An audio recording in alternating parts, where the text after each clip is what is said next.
I just finished the first book in the Age of Resistance line, or at least the first one I bought, and I must say, it was a lot of fun. It had great artwork, a well written story, and surprisingly a lot of good action.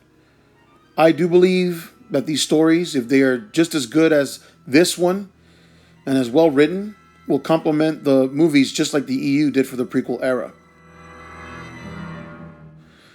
In this book, Kylo Ren tries to outdo his grandfather by returning to a planet Vader once fought in and subdue its inhabitants, a race of powerful 15-foot warmongers who have been conquering neighboring planets and expanding, something the First Order wants to put a stop to.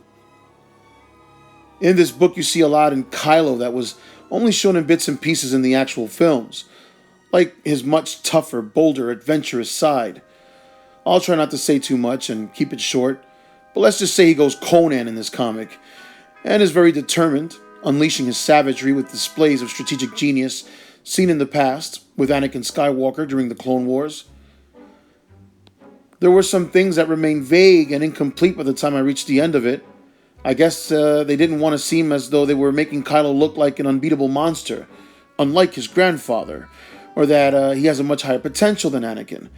But regardless, that's the message you get through the entirety of this story, and really shows at the end, when he confronts the deity worshipped by this war-loving alien race. In the end, you get a badass Kylo Ren that none of us have ever seen before, and I hate to admit this, but a more worthy character in the Star Wars universe than he ever was, since he's seen in the movies as a whiny, weak-minded child and not much of anything else. I will admit, in The Force Awakens, he was many times a dangerous and scary foe, especially in the woods when he paralyzes Rey midair, or stops incoming blaster fire with the same force skill.